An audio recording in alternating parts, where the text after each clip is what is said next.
दयं स्तुभंस्तस्य यशस्त्रिशन्धं वन्दे गुरुश्री चरुणारविन्दम्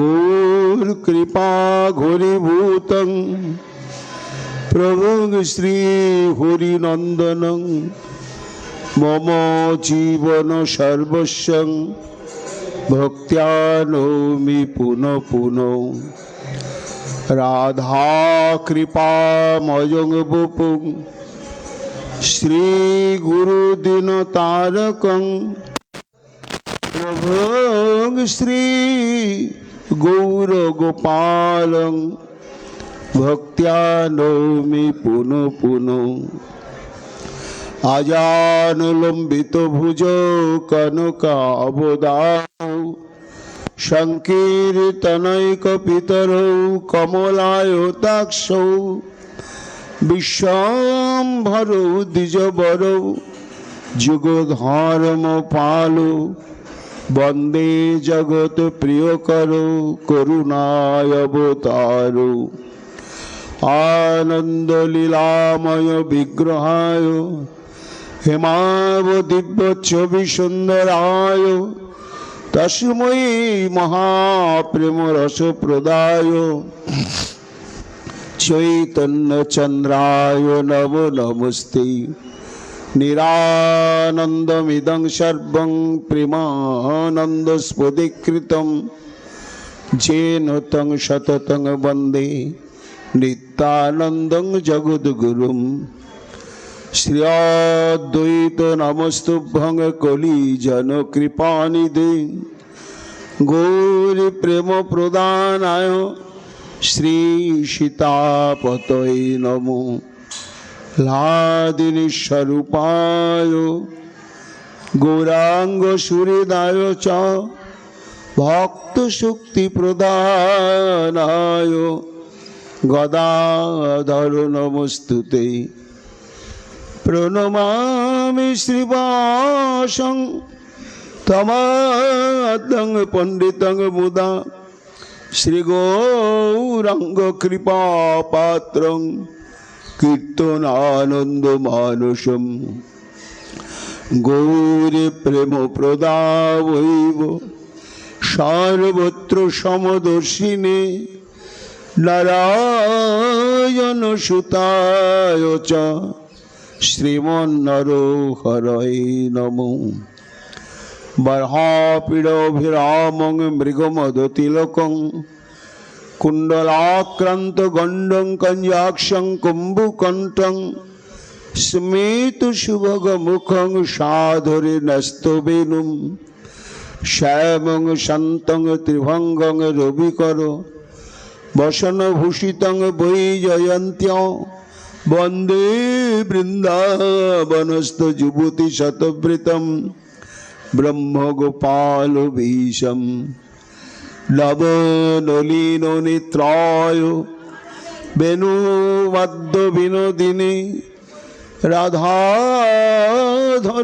राधाधरसुधापानं शालिने वनमालिने हे कृष्ण करुणा सिंधु दीनबंधु जगत पते गोपेश गोपिका कांत राधा कांत नमस्तुते मुखं करोति वाचालं पुंगुं लंघयते गिरिं यत्कृपातमहं वन्दे परमानंद माधवम तप्तो कांचन गौरांगी राधे वृंदावनेश्वरी वृषभानु सुते देवी तंग नमामि हरिप्रिये महाभाव स्वरूपातं कृष्ण प्रिया वरीयसी प्रेमी भक्ति प्रदे देवी राधिका तंग नमाम्यहम् বন্দে নন্দ ব্রজ স্ত্রীণাং পাদরেণুমভিঘ্নস যশাং হরি কথোদ্গীতং পুনাতি ভুবনত্রয়ম অচতুর্বদন ব্রহ্মা দেবাহুর পর হরি অভালোচন শম্ভুর ভগবান বদরায়ণী জং প্রভজন্তমনুপেতমপেত কৃতং দ্বৈপায়ন বিরহ কাতরয়া জুহাব পুত্রেতি তনময়াতয়তরবয়োভিনেদুস্তং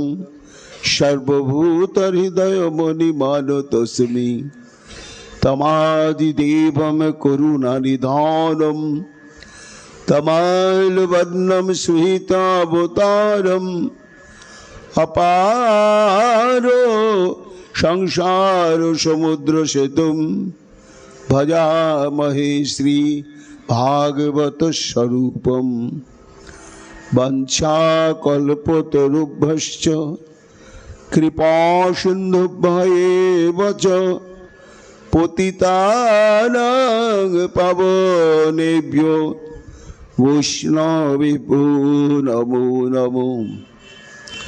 জয় রূপ সনাতন ভট্ট রঘুনাথ শ্রীজীব গোপাল ভট্ট দাস রঘুনাথ ভক্তি ভরে বন্দি ছয় গোসাইয়ের চরণ যাহা হইতে বিঘ্ন নাশ অভীষ্ট পূরণ। জয় গৌর ভক্তবৃন্দ গৌর যাদের প্রাণ সবে মিলে দেহ মোরে নিতাই গৌর ভক্তিদান। নিতাই গৌর হরি বল নিতাই গৌর হরি বল নিতাই গৌর হরি বল জয় জয় নিতাই গৌর হরি হরি বল। রাধে রাধে রাধে জয় জয় শ্রী রাধে রাধে প্রাণ রাধে রাধে রাধে রাধে রাধে রাধে রাধে। আলিঙ্গনেন শিরসঃ পরিচুম্বনেন স্নেহাবলোকন ভরেন চ খঞ্জনাক্ষী গোষ্ঠী শয়ানববধূমিব লাল্যমানং ত্বং প্রেক্ষক কিং হৃদি মহোৎসব মাতন্নিশ্যে। কলিযুগ পাবন অবতার নিখিল জন মানুষ সন্তাপহারী অনর্পিত প্রেম প্রদাতা ভগবান প্রেম পুরুষোত্তম শ্রীমন মহাপ্রভুর অতীব অন্তরঙ্গ প্রিয় পরিকর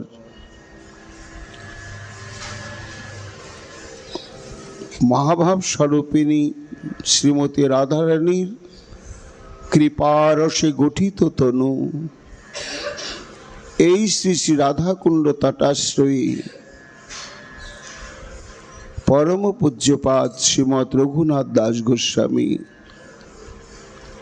তাঁর শ্রী শ্রী বিলাপ কুসুমাঞ্জলি নামক স্তবগ্রন্থেতে 67 সংখ্যক শ্লোক বিলাপে রাধারানীকে অভিনব দর্শন অভিলাষ নিয়ে হাহাকার করছেন। হা রাধে হা খঞ্জনাক্ষী কিং হৃদি মহোৎসব মাতন্নিষে তুমি কি পুনর্বার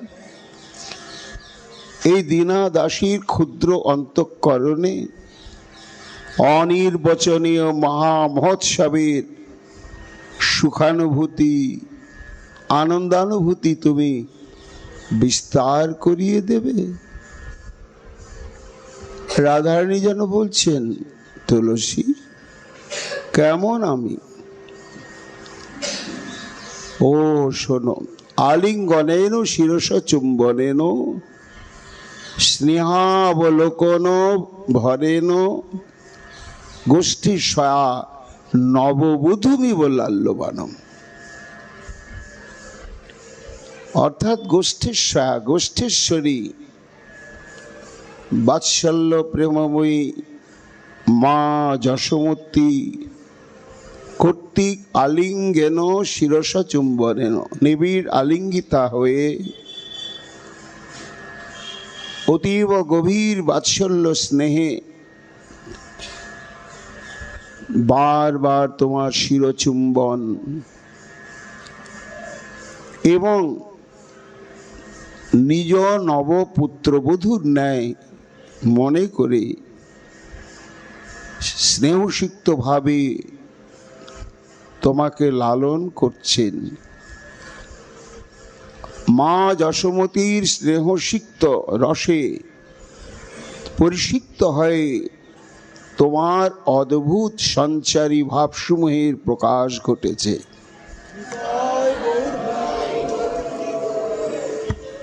যা দর্শনে এ দীনাদাসীর অন্তঃকরণে মহামহোৎসবের যে সুখ, যে আনন্দ, অর্থাৎ মহোৎসব কাকে বলা হয়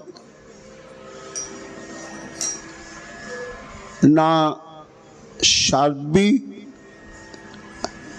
এক চমৎকারজনক ব্যাপারকে, এমন যে তুমি হা রাধে মুহূর্তের জন্য হলেও তুমি দর্শন দিয়ে এই কাঙালিনীর প্রাণ রক্ষা করো। তোমার দর্শন, তোমার স্পর্শন, তোমার সেবায় আমার একমাত্র প্রাণ সত্তার কিচ্ছু চাইনি। গোস্বামীপাদের অন্তঃকরণ রাধাময়, রাধারানীর স্মৃতিতেই পরিপূর্ণ। আমাদের ঠাকুরমশাই বললেন, মনের শরণ প্রাণ মধুর মধুর ধাম যুগল বিলাস স্মৃতি সার, সাধ্য সাধন এই ইহা বই আর নেই, এই তত্ত্ব সর্ববিধি সার। অর্থাৎ প্রেমভক্তি লাভেচ্ছু সাধকের জন্য যত যত প্রকার বিধান দেওয়া হয়েছে, সমস্ত বিধান সমূহের মধ্যে একমাত্র সার বিধান বা কর্তব্য, সেটি হচ্ছে যুগল বিলাস স্মৃতি সার। অর্থাৎ শ্রী শ্রী লীলা পুরুষোত্তম এবং লাদিনী শ্রীমতী রাধারানীর যুগলিত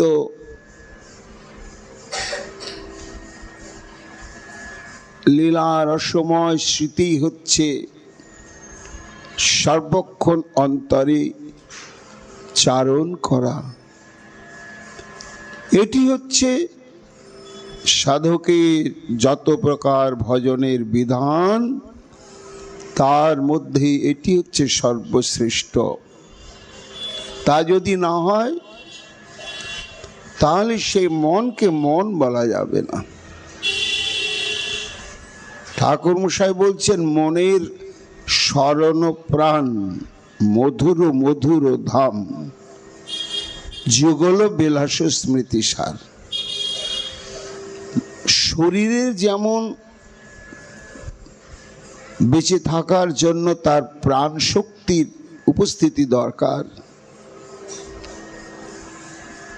সেই প্রাণ শক্তি হচ্ছে প্রাণবায়ু। প্রাণবায়ু যদি দেহকে ত্যাগ করে, সঙ্গে সঙ্গে সমস্ত ইন্দ্রিয়ই থাকবে, সব কিছু থাকবে, তাকে মৃত বলে ঘোষণা করা হবে। তার আর কোনো কর্ম প্রচেষ্টা থাকবে না। তেমনি যথাবস্থিত পাঞ্চভৌতিক দেহের যেমন জীবনী সত্তা হচ্ছে প্রাণবায়ু, তেমনি মানসিক দেহকেই বলা হয় মন। মনেও আমরা কর্ম করি, চিন্তা করি, ভাবনা করি, ভোগ করি, সব করি। এই জন্য মনকেও মানসিক দেহ বলা হয়। আর এই দেহের প্রাণসত্তা আছে। সেই প্রাণসত্তাটা কি না, যুগল বিলাস স্মৃতি সার। যে মন সর্বক্ষণ যুগল বিলাসীর স্মৃতি নিয়ে অবস্থান করে, সেই মনকেই বলা হবে জীবিত মন, জীবন্ত মন। যার জন্যই পুরাণ শাস্ত্র বললেন, স্মর্তব্য সততং বিষ্ণুর বিস্মর্তব্য ন জাতুচিত সর্বে বিধি নিষেধা সুরে তয়রেব কিঙ্করা। এটি হচ্ছে ভজন সাধনের প্রথম কথা এবং শেষ কথা। স্মর্তব্য সততং বিষ্ণু, সর্বক্ষণ আমাদের স্মরণীয় বিষয়কে ভগবান শ্রী বিষ্ণু। সর্বকাজে, সর্বাবস্থায়, সর্বক্ষেত্রে, সর্বক্ষণ অন্তঃকরণে বিষ্ণু চিন্তাধারাকে ধরে রাখতে হবে। আর মুহূর্তের জন্যই বিষ্ণু বিস্মর্তব্য ন জাতু, এক মুহূর্তের জন্যই বিষ্ণু স্মৃতি থেকে সরে গেলে হবে না। তাহলে তৈল ধারাবৎ নিরন্তর অন্তঃকরণে বিষ্ণু স্মৃতিকে ধরে রাখা আর এক মুহূর্তের জন্য তাকে ভুলে না যাওয়া, এই যে বিধান, এই বিধানই হচ্ছে সর্ববিধি সার। বাকি আনুষঙ্গিক যত যত ভজন রক্ষার জন্য বিধান দেওয়া হয়েছে, সমস্ত বিধানগুলো হচ্ছে ওই মূল বিষ্ণু স্মরণীয় বিধানের অন্তর্ভুক্ত। তারা যেন সেবক, প্রভু হচ্ছেন সতত স্মর্তব্য বিষ্ণু। নিতাই গৌর হরি বল, গৌর হরি বল, গৌর হরি বল। এখন বিষ্ণুকে স্মরণ করতে হবে। তা বিষ্ণু তত্ত্বের অন্তর্গত তো অনেক আছে। এখানে কোন বিষ্ণু তত্ত্বকে নিরন্তর স্মরণ করতে হবে? বিষ্ণু তত্ত্বের মধ্যে মথুরানাথ এবং দ্বারকাধীশ বাসুদেব শ্রীকৃষ্ণ, তিনি বিষ্ণু তত্ত্ব। নৃসিংহদেব বিষ্ণু তত্ত্ব, বামন দেব বিষ্ণু তত্ত্ব। এইভাবে যত যত অবতার বৃন্দ, তারা সবাই বিষ্ণু তত্ত্বের অন্তর্ভুক্ত। তাহলে আমরা কোন বিষ্ণু তত্ত্বকে নিরন্তর স্মরণ করব, সেটি নরোত্তম ঠাকুর মশাই পরিষ্কার করে ঘোষণা করে দিলেন। প্রেম ভক্তি চন্দ্রিকায়, সেটি হচ্ছে যুগল বিলাস স্মৃতিসার। অর্থাৎ বিষ্ণু তত্ত্বের পরিপূর্ণতা একমাত্র এতে চাংশ কলা পুংস কৃষ্ণস্তু ভগবান স্বয়ং। সেই ব্রজেন্দ্রনন্দন শ্রীকৃষ্ণ, যিনি অখিল সৌন্দর্য, মাধুর্য এবং ঐশ্বর্যের চরমতম পরাবধি, সেই লীলা পুরুষোত্তম শ্রীকৃষ্ণ, তিনি হচ্ছেন বিষ্ণু তত্ত্বের পরিপূর্ণতম স্বরূপ। আর যুগল বিলাস অর্থাৎ পরিপূর্ণ বিষ্ণু তত্ত্বই হচ্ছেন ব্রজেন্দ্রনন্দন, যিনি নরলীলাকে আশ্রয় করে মাধুর্য ভগবত্তাসার জগতে প্রচার করলেন। তা তিনি একা নন, তাঁর যে স্বরূপ শক্তি, সেই স্বরূপ শক্তি হচ্ছে রাধিনী রসঘন বিগ্রহ শ্রীমতী রাধারানী। এই রাধারানী সহ শ্রীকৃষ্ণের যে অভিনব লীলা প্রসঙ্গ, এই হচ্ছে যুগল স্মৃতিসার। যত যত ভগবত প্রসঙ্গে স্মৃতি রয়েছে, নিরন্তর স্মরণীয় বস্তু রয়েছে, তার মধ্যে আমাদের রাধা গোবিন্দের যুগল বিলাস স্মৃতিসার। প্রশ্ন করছেন ঠাকুর মশাই, তা মন তো সবারই রয়েছে, মন না থাকলে মানুষ তো বাঁচবে না, আর মন সক্রিয় না থাকলেও মানুষের কর্মশক্তি থাকবে না। তা মনের স্মরণপ্রাণ আপনি বললেন যে মানসিক দেহেরও প্রাণ সত্তাই হচ্ছে যুগল স্মৃতিসার। তাহলে লক্ষ লক্ষ কোটি কোটি পৃথিবীর মানুষ সবাই তো নিরন্তর ওই রাধা গোবিন্দের যুগল চিন্তন করে না, অথচ বিশাল বিশাল গবেষক, বৈজ্ঞানিক, মহাকবি, তারা তো মন থেকে এইসব করেছেন। তাদের মন কি মন নয়? ঠাকুর মশাই বলছেন না না, মন বটে, কিন্তু ওটা মৃত মন। ওই মৃত মনের মূল্যহীন সমস্ত ক্রিয়াকলাপ,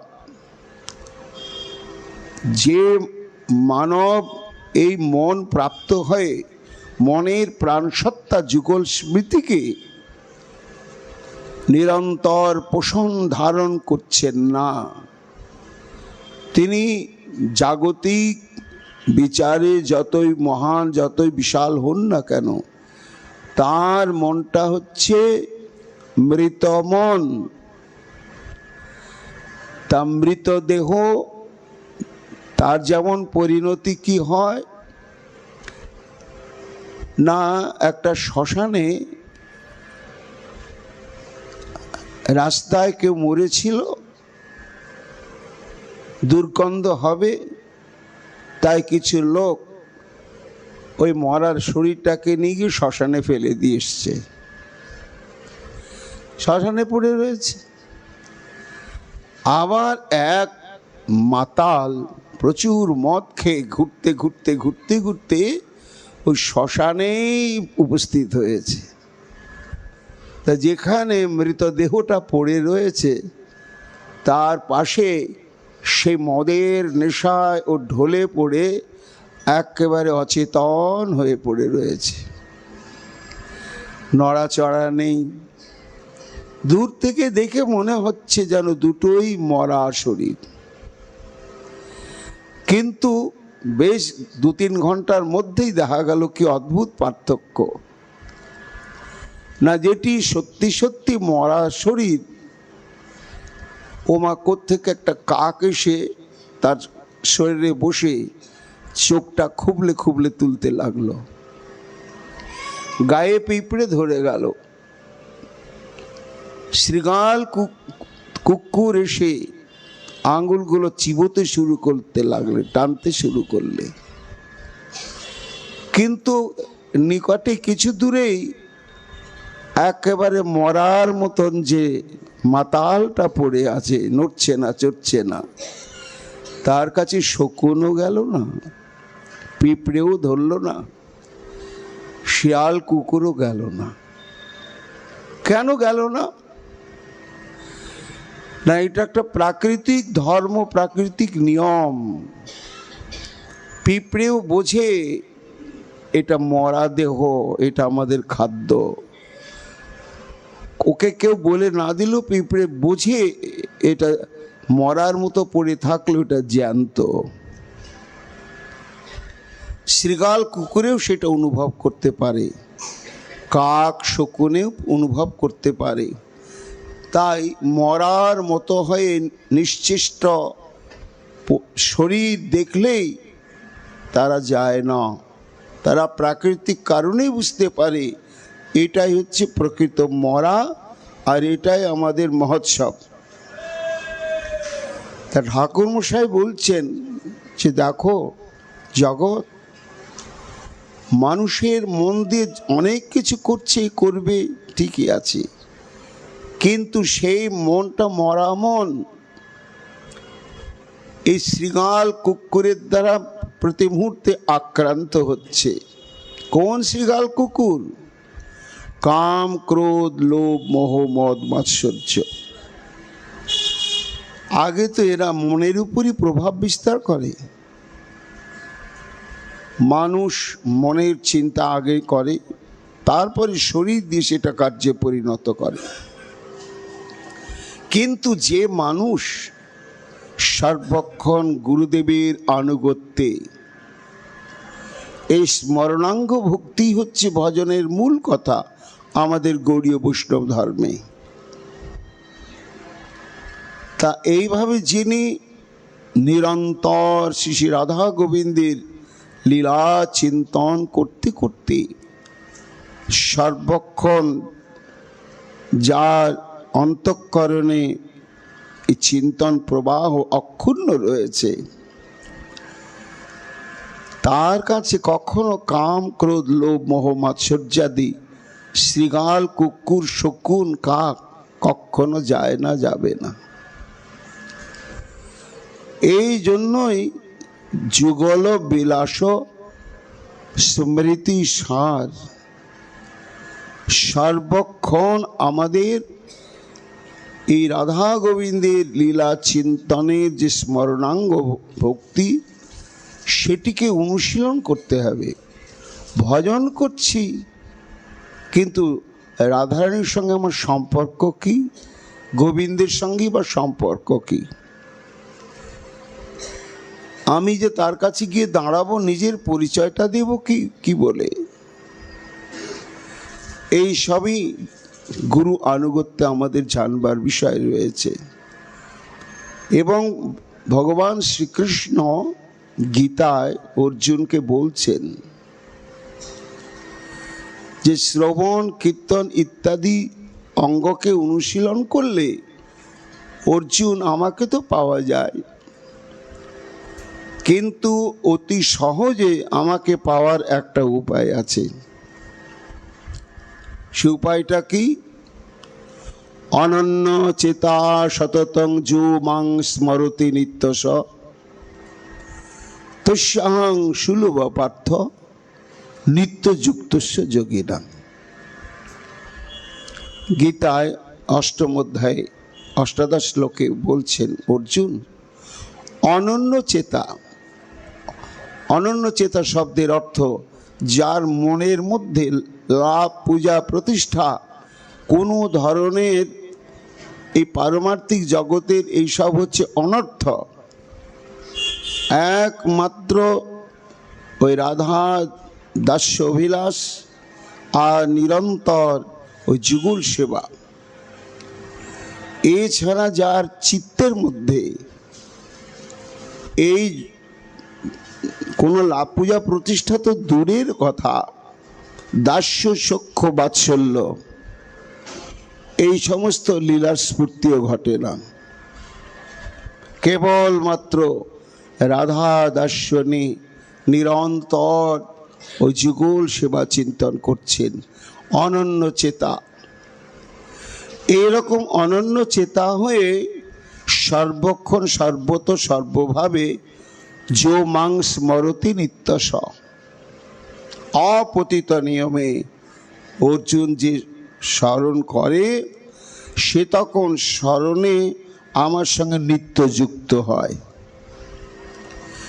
তো শ্যাং সুলভ পার্থ, এইরকম আমার লীলা চিন্তন স্মরণশীল ভক্তের কাছে আমি সহজে যেভাবে ধরা দিই এবং তাকেও কৃপার উজ্জুতে বেঁধে আমার সঙ্গে আত্মসাৎ করে নিই, অন্য কোনো ভক্তির অঙ্গ অনুশীলন করলে এত সহজে আমি তাকে আত্মসাৎ করি না অর্জুন। তাহলে এই যে স্মরণাঙ্গ ভক্তির গুরুত্ব কতখানি, ভগবান শ্রীকৃষ্ণ নিজে অর্জুনকে বলছেন যে স্মরণাঙ্গ ভক্তিকে অনুশীলন করলে আমি খুব শীঘ্রই তাকে কৃপা করে থাকি। এই জন্য গোস্বামী পাদ এই স্মরণাঙ্গ ভক্তি দিন রাত অনুশীলন করতে করতে লীলার স্ফূর্তি। এবং আরো একটি কথা, এই যে আমরা ভজন করছি, গুরু বৈষ্ণবের কৃপায় যারা ভজন সিদ্ধ হয়ে যাচ্ছেন তাদের ভগবত প্রাপ্তিটি কেমন হবে, লীলায় প্রবেশ কেমন হবে? না, এই দেহের মধ্যে সিদ্ধ স্বরূপের জাগরণ ঘটেছে, সেই সিদ্ধ স্বরূপের ভাবনাতেই স্ফুরণে লীলা দর্শন স্পর্শন সেবা, এবং স্ফুরণে যে দর্শন স্পর্শন সেবা আর সাক্ষাতের মধ্যে কোনো ভেদ নেই। তার জন্যই সাধক দশায় সাধক যতই সিদ্ধি লাভ করুন না কেন, ওই স্ফুরণেই তার রাধা গোবিন্দ সেবা প্রাপ্তি দর্শন স্পর্শন প্রাপ্তি ঘটবে। তারপরেতে দেহান্তে গিয়ে পরবর্তী স্তরে গিয়ে তখন গোপীগর্ভে জন্ম হয়ে লীলার মধ্যে অনুপ্রবিষ্ট হয়ে সরাসরি সাক্ষাৎ ভগবত লীলায় সে যুক্ত হয়ে যাবে। কিন্তু তার আগে ওই স্মরণটাতেই সমস্ত প্রাপ্তি, আর স্ফূর্তিতে যে প্রাপ্তি আর সাক্ষাতে প্রাপ্তির মধ্যে কোনো ভেদ নেই। পরম পূজ্যপাদ রঘুনাথ দাস গোস্বামী পাদ এই লীলা স্মরণ মননের তিনি সত্যদ্রষ্টা ঋষি, আর তার স্থানই হচ্ছে এই রাধা কুণ্ড। ভজনে দর্শন স্পর্শন সেবা প্রাপ্তির জন্য যখন অপ্রতিহত উৎকণ্ঠা হাহাকার তীব্র হতে তীব্রতর হতে থাকবে, ততই ভগবত কৃপা তার প্রতি বিগলিত হবে। দামবন্ধন লীলায় শ্রী গোবিন্দ আমার জগৎকে এটাই শিক্ষা দিলে, 2 আঙ্গুল ফাঁক। এই 2 আঙ্গুল ফাঁকটা কি ছিল? 2টি তত্ত্ব টিকাকারগণ বললেন। একটি হচ্ছে সাধকের ভজন শ্রম। কেমন শ্রম? মেপে ভজন নয়,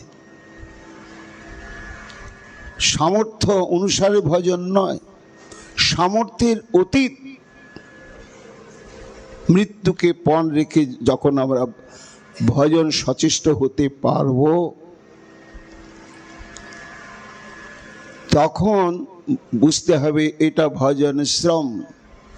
সেই উৎকণ্ঠা, সেই শ্রম যখন ভগবান অনুভব করবেন, তখনই তজ্জাতীয় কৃপা তার প্রতি বর্ষণ হবে। তা একদিকে ভক্তের ভজন শ্রম অর্থাৎ এই উৎকণ্ঠাময় হাহাকার, আহার নিদ্রা, দেহ রক্ষার প্রচেষ্টা সব বিসর্জন, কেবল তোমাকেই চাই, তোমাকেই চাই, তোমাকে চাই। এই হচ্ছে ভজনের চরম কাতরতা, আর তখনই ভগবত কৃপা। দাস গোস্বামী পাদ এইভাবে ভাবনার অতীত হাহাকার, আকুলি বিকুলি এই রাধাকুণ্ডের তটে সঙ্গে সঙ্গে কৃপা হচ্ছে, কৃপাময়ীর আবার স্ফূর্তি।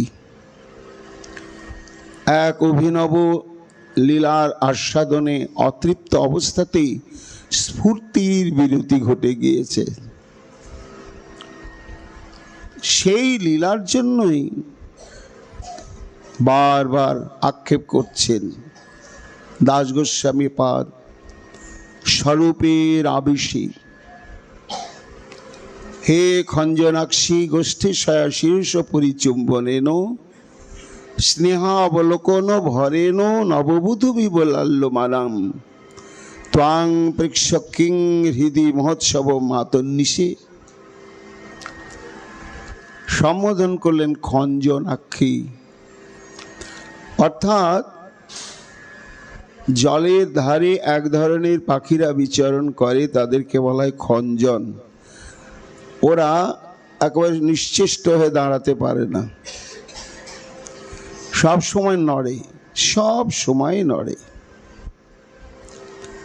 চঞ্চল, জলের ধারে ধারে থাকে, এদেরকে বলা হয় খঞ্জন।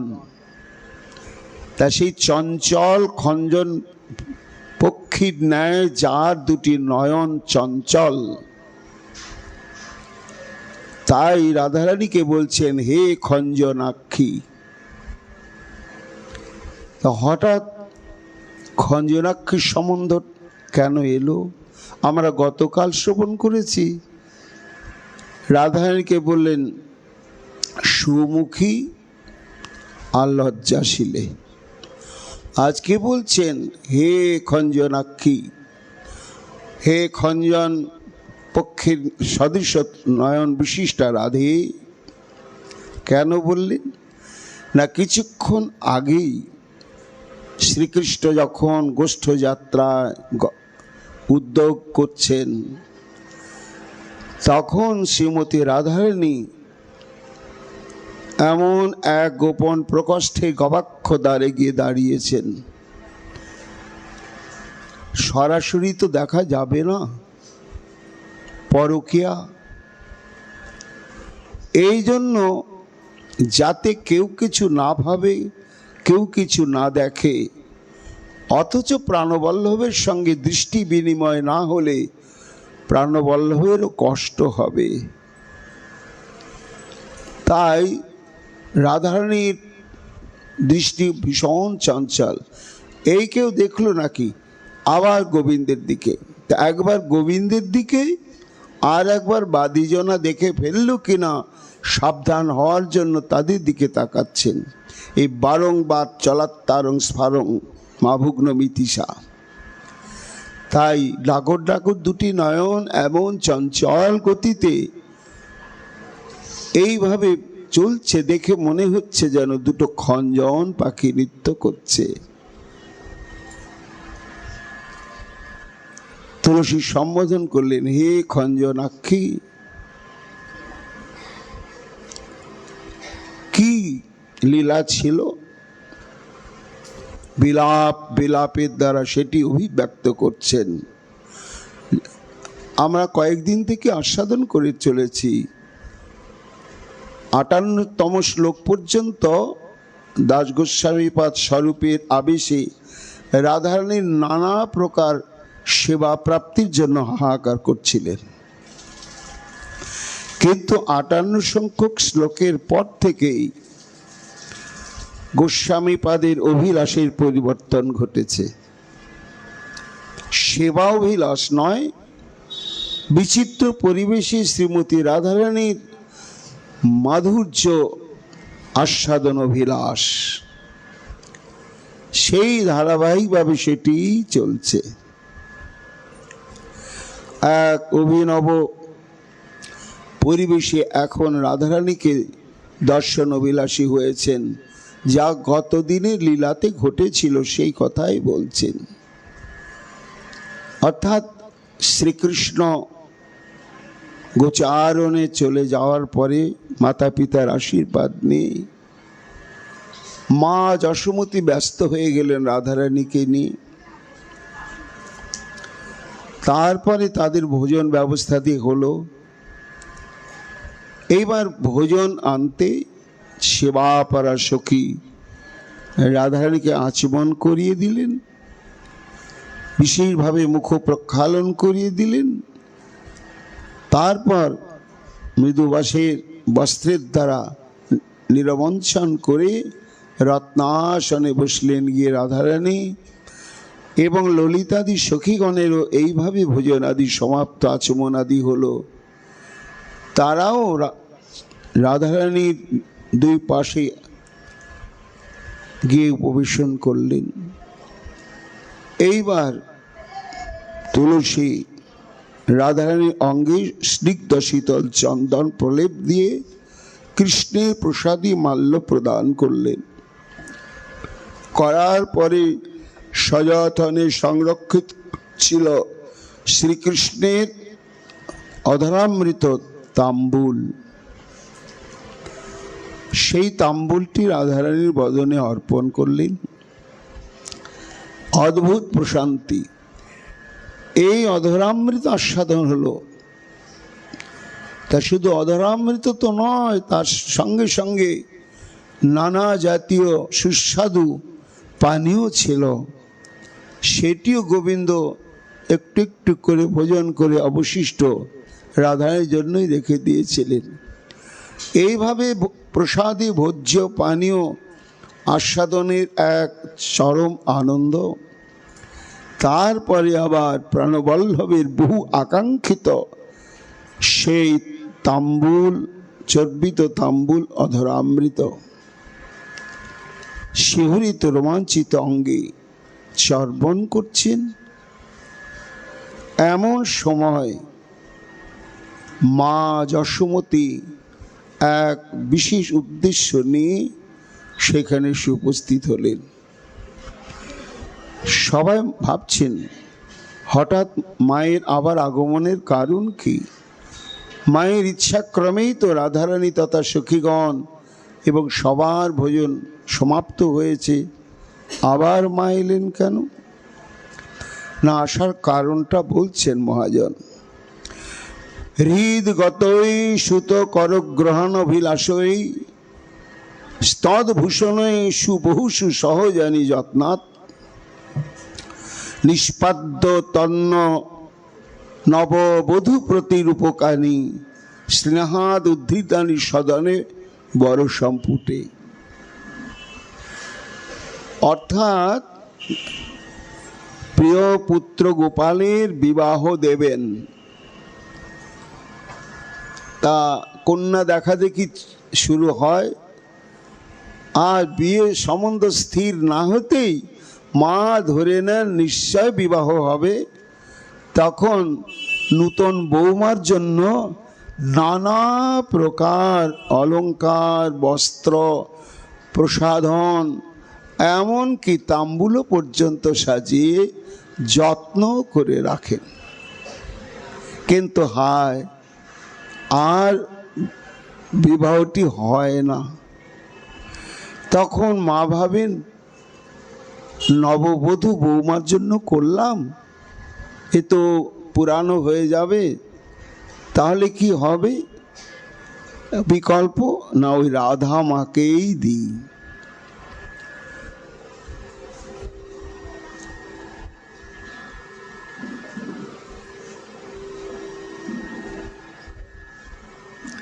তো রাধারানীর সঙ্গে বিবাহ হোক, এটি মা যশোমতীর ভীষণ ইচ্ছা ছিল। কখন না, যখন রাধারানী দৃষ্টিহীনা হয়ে প্রকট হলেন। এই কথা চারিদিকে ছড়িয়ে যাওয়ার পরে গোপালকে কোলে নিয়ে মা যশোমতী যখন বিষুভানু আলয়ে গেলেন, তখন মাকে সান্ত্বনা দিচ্ছেন কি করবি কীর্তিদে? যাহাবাতা তো হয়ে গিয়েছে, মানুষের তো কোনো হাত নেই। তবে দেখে মনে হচ্ছে স্বয়ং লক্ষ্মী তোর ঘরে অবতীর্ণ হয়েছে, তোর মঙ্গলই হবে, এটা মেনে নে, কাঁদিস না। এরকম সান্ত্বনা বাক্য দিচ্ছেন, মা কেঁদেই চলেছেন।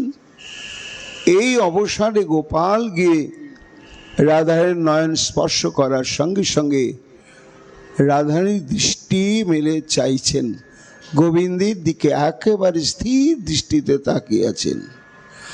হঠাৎ মা যশোদা ভাবছে গোপাল কোথায় গেল, গোপাল কোথায় গেল। তাকাতে তাকাতে দেখছেন ওই রাধাকে যেখানে শয়ন করে রেখে দিয়েছেন মা, অন্ধা বলে হাহাকার করছেন, গোপাল সেইখানেই গিয়ে একেবারে মুখের উপরে মুখ দিয়ে দুজন দুজনকে দেখছে। মা তো আশ্চর্যান্বিতা, ও কীর্তি দে, ও কীর্তি দে, তুই যে বললি তোর মেয়ে অন্ধা, ওই দেখ দেখ দেখ আমার গোপালের দিকে কি ডাগর ডাগর চোখ মিলে তাকিয়ে আছে। মা কীর্তিতা দেখে অদ্ভুত, কি করে সম্ভব? আমি ভালোভাবে জানি আমার এই কন্যাটি একেবারে অন্ধা, দৃষ্টিশক্তির কোনো সম্ভাবনাই ছিল না, কিন্তু সখী যশোদে এই অসম্ভব সম্ভব হলো তোমার গোপালের জন্যই। বুঝেছি। কি বুঝলে সখী? না, আমিও তো শুনেছি খবর যে তোমার গোপাল সম্পর্কে গর্গাচার্য মন্তব্য করেছেন নারায়ণ সমগুণই।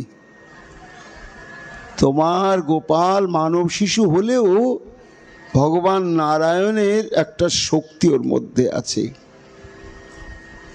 তা শোনো সখী যশোদে, তোমার গোপালের জন্য যখন আমার এই তনয়া দৃষ্টিশক্তি ফিরে পেল, তখন এই বড় হলে কিন্তু তোমার গোপালের সঙ্গে বিবাহ দেব। যশোদাও জড়িয়ে ধরে কীর্তিদাকে বললেন, সখী আমারও তাই ইচ্ছা। ক্রমে ক্রমে তো রাধারানী ধীরে ধীরে বয়োবৃদ্ধি ঘটল, গোবিন্দেরও বয়োবৃদ্ধি ঘটল। এখন সেই সূতিকাগারেই তো দু মায়ে কথা দেয়া দিয়ে হয়ে গিয়েছিল। এইবার ওরা যখন বড় হয়ে গেল, তখন ক্রমে বিশু ভানু বাবা নন্দ বাবার মধ্যে কথাটা জানাজানি হয়ে গেল। এইবার নিশ্চিত হয়ে গেল যে রাধারানীর সঙ্গে গোবিন্দের বিবাহ হবে। তার দিন ক্ষণ ইত্যাদি দেখা দেখিও আরম্ভ হলো। অঘটন পটীয়সী মা যোগমায়া পূর্ণমাসী তিনি চিন্তা করলেন যে গোবিন্দের সঙ্গে যদি যথাবিহিতভাবে বিবাহ হয়, তাহলে এই যে উদ্দেশ্যে গোবিন্দের আবির্ভাব এই ভৌম লীলায়, সেটা তো উদ্দেশ্য, সেই সাধন তো হবে না। কেননা পরকীয়া বিনা নহে রসের উল্লাস। লীলাকে যদি পরকীয়া ভাবে না রাখা যায়, তাহলে যে প্রেম নির্যাস আস্বাদনের জন্য লীলা পুরুষোত্তম শ্রী গোবিন্দ অবতীর্ণ হয়েছেন, সেই উদ্দেশ্য তো সাধন হবে না। কিন্তু পরিস্থিতিটি এমন হয়ে গেল যে গোপালের পিতামাতা এবং রাধারানীর পিতামাতা একেবারে স্থির সিদ্ধান্ত বিবাহ হবেই। মা দেখলেন সর্বনাশ, তখন গর্গাচার্যকে ডেকে পাঠালেন, গিয়ে বললেন, গর্গাচার্য তোমাকে একটা কাজ করতেই হবে। তুমি তো জানো কৃষ্ণইবাকে রাধাবাকে। গর্গাচার্য কৃষ্ণ তত্ত্ববেত্তা ছিলেন। বললেন, হ্যাঁ পূর্ণমাসী, এতে চাংশ কলাপুংস কৃষ্ণস্তু ভগবান স্বয়ং। আর ওই রাধা অন্য কেউ নয়, দেবী কৃষ্ণময়ী প্রক্তা রাধিকা পর দেবতা সর্বলক্ষ্মীময়ী সর্বকান্তি সম্মোহিনী পরা। তখন পূর্ণমাসী দেবী বলছেন, বাহ, তাহলে তো গর্গাচার্য তুমি তাদের তত্ত্ব জানো, তারাই এসেছেন এবং উভয়ের সম্বন্ধটি কেমন তুমিও জানো, আমিও জানি। মৃগমদ তার গন্ধ জৈছে অবিচ্ছেদ, অগ্নি জ্বালাতে জৈছে নাহি কোনো ভেদ। তৈছে রাধা কৃষ্ণ হয় একই স্বরূপ, এটাই তো তত্ত্ব। কিন্তু যেহেতু পরকীয়া ভাবে রসিকেন্দ্র মৌলি শ্রী গোবিন্দ রসিক ও শেখক লীলার আস্বাদন করতে এসেছেন, এই জন্য লীলাটি পরকীয়া ভাবের আবরণেই হতে হবে। তো এই বিবাহটা যদি হয়েই যায় তাহলে আর পরকীয়া হবে না, স্বকীয়া হয়ে যাবে। তাহলে তো গোবিন্দের এই বাসনা পূরণ হবে না। তখন গর্গাচার্য বললেন, দেবী তাহলে আমার কর্তব্য কি? বলে, তুমি তো জ্যোতিষশাস্ত্র তত্ত্ববেত্তা, তুমি একবার নন্দালয়ে যাও,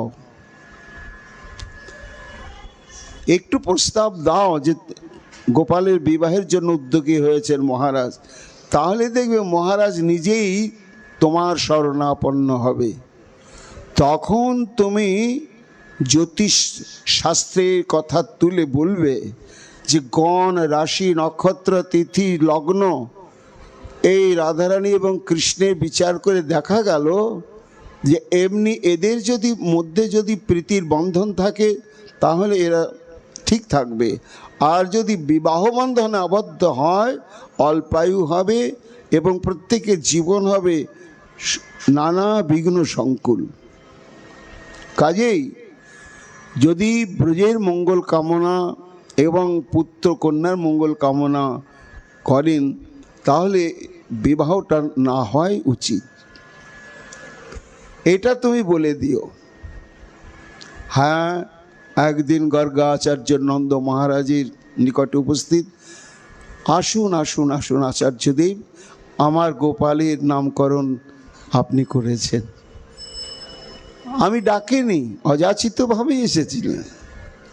তা আজকেও আমার গোপালের বিবাহের সম্বন্ধের একটা চেষ্টা চলছে, তা অযাচিতভাবে আপনার আগমনটাও আমার পক্ষে অদ্ভুত মনে হচ্ছে। তা আচার্যদেব, আপনি জ্যোতিষশাস্ত্র তত্ত্ববেত্তা, এদের সম্বন্ধে আপনি কি ভাবছেন? তখন গর্গাচার্য বললেন, মহারাজ মনে কিছু করবেন না, বাস্তব সত্যকে মেনে নিতেই হবে। সেই সত্যটা কি না, এদের উভয়ের রাশি নক্ষত্র ইত্যাদি ইত্যাদি বিচার করে দেখা গেল যে কখন এদের দাম্পত্য জীবন কখনো সম্ভব নয়। যদি জোর করে দাম্পত্য বন্ধন আবদ্ধ করে দেওয়া হয় এরা অল্পায়ু হবে এবং এরা চরম অদ্ভুত ভয়ঙ্কর বিপদ সংকুলভাবে জীবনযাপন করতে থাকবে। আর এদেরকে নিয়ে পিতা মাতা আত্মীয় এরাও তো কষ্ট পেতেই থাকবে, পিতা মাতা আত্মীয় স্বজন তারাও সুখে থাকবে না। কাজেই মহারাজ ওই বৃষভানু কন্যাকে তুমি নিজ কন্যাবৎ স্নেহ করিও, বা বৃষভানু তোমার পুত্রকে পুত্রবৎ স্নেহ করুক, ঠিক আছে, কিন্তু এই বিবাহ বন্ধনে তাদের কখনো সুখ সমৃদ্ধি কিচ্ছু হবে না। তখন নন্দ মহারাজ ডাকলেন বৃষভানু মহারাজকে, বন্ধু এই দেখো তত্ত্বজ্ঞ জ্যোতিষশাস্ত্র তত্ত্ববেত্তা এই গর্গাচার্য যে কথা বলছে, তাহলে আমরা তো চাই পুত্র কন্যারই মঙ্গল, তাহলে তুমি কি বলছো? তখন বৃষভানু বাবা বলে, না বন্ধু, এরা চিরকাল আনন্দে থাকুক, সুখে থাকুক, তাতে যদি এদের বিবাহ না হয় তাতে দুঃখ নেই। এই তখন তারা স্থির করলেন যে আর বিবাহ হবে না। তখন গোলগোপের পুত্র অভিমন্যুর সঙ্গে শ্রীমতী রাধারানীর এক স্বাপ্নিক বিবাহ হলো। তখন থেকে শুরু হয়ে গেল পরকীয়া লীলা। এই জন্যই গোবিন্দের আর কখনো বিবাহ হয়নি বৃন্দাবন লীলায়। কিন্তু মা যশোমতী তো স্বপ্ন দেখেই চলেন যে এই বিয়েটা হলো না, আবার নিশ্চয় আবার কথা চলতে থাকবে, হ্যাঁ হবে হবে হবে, স্থির হচ্ছে, আবার নতুন গয়নাগাটি কাপড় চোপড় সব সংগ্রহ করছেন। আবার বিয়েটা নির্বন্ধিত হয় না, কি করব? ওই রাধারানীকেই সব প্রদান করেন। তা আজকে সেই ঘটনা ঘটেছে। গোবিন্দের বিবাহ অভিলাষী মা যশোমতী প্রচুর পরিমাণে বস্ত্র, অলঙ্কার, প্রসাধন সামগ্রী ইত্যাদি একেবারে বড় সম্পুটে সুসদনে যত্ন করে বাক্সের মধ্যে রেখেছেন। এইবার ভোজনান্তে রাধারানী বসে তাম্বুল চার্পণ করছেন, সখীরা রয়েছে সম্মিলিতভাবে। হঠাৎ মা যশোমতী উপস্থিত। ধনিষ্ঠা, ও ধনিষ্ঠা, এই যে মা আমি তো আছি, যা যা মা, ওই আমার সে বাক্স, তুই তো জানিস নূতন বৌমার জন্য যা যা করে রেখেছি সব নিয়ে আয়। কি করব? আমার এই রাধামাকেই আমি দিই।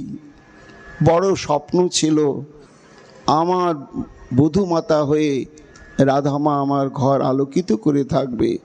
আমার অদৃষ্টি নেই, তা না থাকুক, আমি একেই দিয়ে মনকে আমি সান্ত্বনা দেব।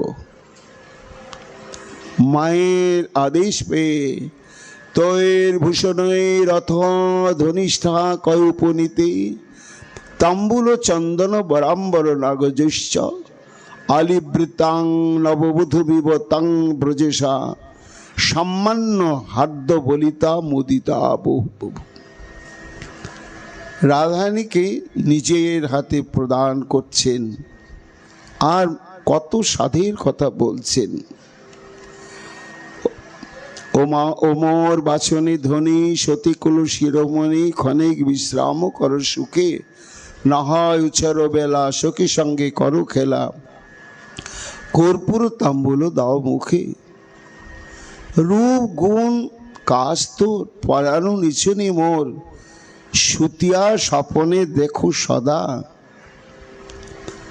রাধামা, আমি শয়নে যেমন গোপালকে স্বপ্নে দেখি অমনি তোমাকেও দেখি। তোমা হেন গুণনিধি আমারে না দিল বিধি, হৃদয়ে রহিয়া গেল সাধা। ললিতা বলছে, কেন মা? এই তো তোমার ঘরেই তো রয়েছে রাধারানী। বলে ওইভাবে তো নয়, ধাতার মাথায় বাজ যেন হেন করে কাজ, আমারে ভান্ডিলে কোনো দোষে। ললিতা মা, সব বিধি মূর্খ বিধি রে, ওর মাথায় বাজ পড়ে মরণ হওয়া উচিত। ও আমার আশাটা পূরণ করে দিলে না। বাছার বিবাহ তরে হেন নারী নাহি পুরে, চাহিয়া না পাইল কোনো দেশ। এই যে প্রত্যেক দিন ঘটক পাঠাই, কিন্তু এই রাধা মার মতো এমন শুভ লক্ষণা কোনো কন্যা সন্ধান পাওয়া যায় না। আমি ভাবি পাওয়া যাবে, তার জন্যই কত স্বপ্নের জাল বুনতে বুনতে নূতন বধূমাতার জন্য আমি সব করি। যশোদার বিষাদ কথা শুনি বৃষভানুসুতা, বদনে বসন দিয়া হাসে। এইটি হচ্ছে রস। তুলসী আস্বাদন করছেন, মুখে কাপড় দিয়ে রাধারানী হাসছেন। এই হাসিটির মধ্যে গূঢ় রহস্য। কি রহস্য? তুলসী সেটি বুঝছেন। অর্থাৎ রাধারানী যেন মনে মনে বলতে চাইছেন, ও মা, আমি তোমার বধূমাতা বৌমা হতে আর বাকি কোথায় আছি? তোমার পুত্রের সঙ্গে আমার কি হয় না, সবই তো হয়, কিন্তু বাইরে এটি একেবারে অজ্ঞাত, গোপনীয়। এই জন্য বদনে বসন দিয়া হাসি, এই গুরু রহস্যময় হাসি। রাধারানী হাসেন তো যখন এক একটা ভাব রস নিয়ে হাসেন, তখন সে হাসির প্রত্যেকটি অভিব্যক্তি সম্পূর্ণ আলাদা আলাদা হয়। আর এই সমস্ত স্বতন্ত্র রহস্যময় হাসির প্রকাশ, তার মাধুর্য একমাত্র আস্বাদনে সক্ষম এই রাধা কিঙ্করীগণ। যশোদার বিষাদ কথা শুনি বৃষভানুসুতা, বদনে বসন দিয়া হাসে, পুলকে পুরল গা মুখে নাহি স্বরেরা, রানীর ভাসিল রানীর স্নেহ রসে। ঠিক নিজের পুত্র বধূবৎ মা যশোমতী রাধারানীকে আদর করছেন, স্নেহ চুম্বন করছেন, নিজের হাতে অলংকার ইত্যাদি পরিয়ে দিচ্ছেন। এত আদর কেন? না, কন্যার পুত্রবধূ। কোনো কোনো মায়েরা কন্যাকে ভালোবাসে, কিন্তু যারা প্রকৃত মা, তারা যদি পুত্রগত প্রাণ এবং পুত্রের হিতৈষিণী পুত্রবধূ পান, তখন তারা কন্যার চাইতে প্রাণ দিয়ে সেই বধূমাতাকে ভালোবাসেন। কেন না, কন্যা যতই স্নেহের পাত্রী হোক, সে তো পরের ছেলের হিতাকাঙ্ক্ষী, পরের ছেলের শুভাকাঙ্ক্ষী। সেটির সঙ্গে তো কন্যার পিতামাতার কোনো সম্পর্ক নেই। বাবার বাড়ি আসে, হ্যাঁ কন্যা বোধে একটা শোক, এতদিন থাকিস না আবার আসিস, কষ্ট হয়, কিন্তু সারা জীবন কার উদ্দেশ্যে উৎসর্গীকৃতা? জামাইয়ের জন্য।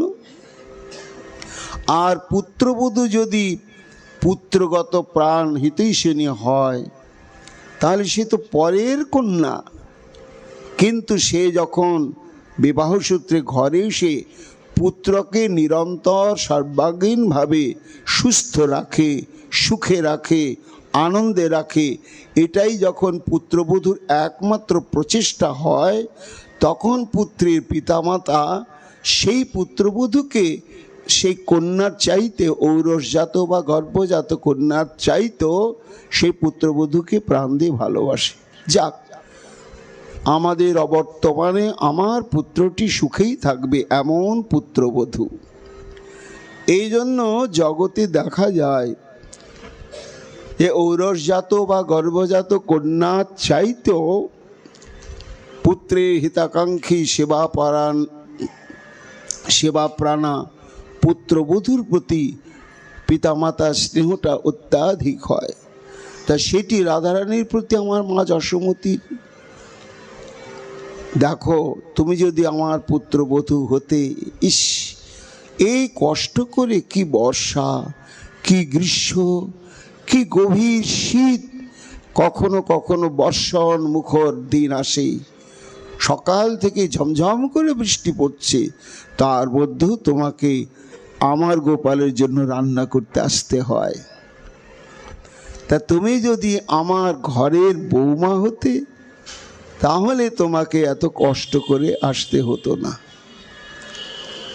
এই মা যশোমতীর আক্ষেপ, এই আক্ষেপ নিয়েই পুত্রবধূর মতন মনে করেই মা রাধারানীকে মা সাজাচ্ছেন, আর রাধারানীও মনে মনে সেটি হাসছেন, রহস্যময় হাসি, যে আমি তো বাকি নাই তোমার পুত্রের পুত্রবধূ হতে।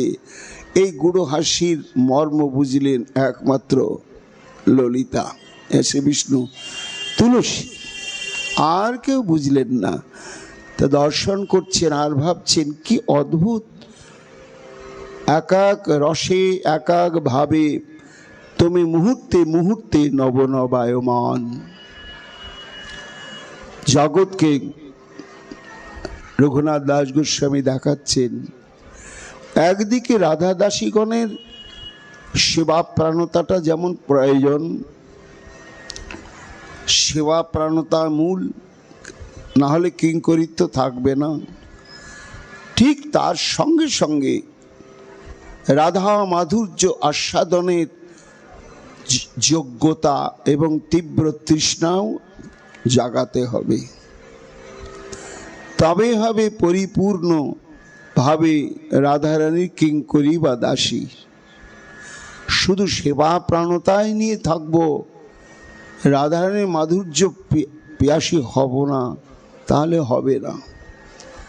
প্রবোধানন্দ সরস্বতী পাদ রাধারস সুধানিধিতে এটা আরো অতি বিস্তার করে দেখিয়েছেন যে প্রতি মুহূর্তে কিঙ্করীগণ কত প্রকার মাধুর্যের প্রবাহ শ্রীমতী রাধারানীর মধ্যে দর্শন অনুভব করছেন আর নিজেরা গর্বিত হচ্ছেন, এক আস্বাদন আনন্দের রসে ডুবে যাচ্ছেন।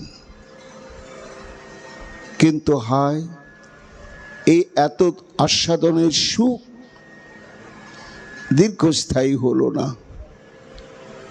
সঙ্গে সঙ্গে গোস্বামী পাদের স্ফূর্তির বিরতি ঘটে গেল। সেই নন্দালয়, সেই প্রাতঃকাল, সেই মা যশোমতীর স্নেহ আর সেই আমার ঈশ্বরীর মনোগত ভাব, মুখের রহস্যময় হাসি, ভাবের উচ্ছলন, আস্বাদন তো আরম্ভ হয়েছিল, অপূর্ণই থেকে গেল। নেই, সামনে রাধারানী নেই, মা যশোমতীর আর সেই স্নেহকাতর কণ্ঠ শোনা যাচ্ছে না। শূন্য রাধা কুণ্ড, নিরালা রাধা কুণ্ড, বৃক্ষলতায় পরিপূর্ণ, হাহাকার। হা রাধে, ওই খঞ্জনাক্ষী রাধে, রানী যাবে অতি সাধে, তোমারে করিয়া আলিঙ্গন, নববধূ মনে করে অতিশয় স্নেহ ভরে করিবেন মস্তক চুম্বন। নন্দরানীর দ্বারা যাবে এরূপ লালিতা হবে, আমি দাসী থাকিয়া তখন হৃদয়েতে বিস্তারিব অত্যুত্তম মহোৎসব, তব মুখ করি দর্শন। এই সৌভাগ্য আমার কবে হবে? হা রাধে, হা রাধে, কোন দোষে আমি বঞ্চিত হলাম?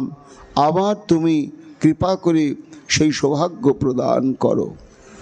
আবার উৎকট বিরহ সমুদ্রে নিমজ্জিত হয়ে গেলেন গোস্বামীপাদ সাধক দশায়, সিদ্ধ দশায় লীলা রস আস্বাদন। আস্বাদনের বঞ্চনাতেই সাধক দশার আবার ফিরে আসা। আগামীকাল পরবর্তী বিলাপে আবার কি অভিনব মাধুর্য কথা প্রসঙ্গ বিস্তার করবেন, আমরা গুরু বৈষ্ণবের কৃপায় শ্রবণ করব।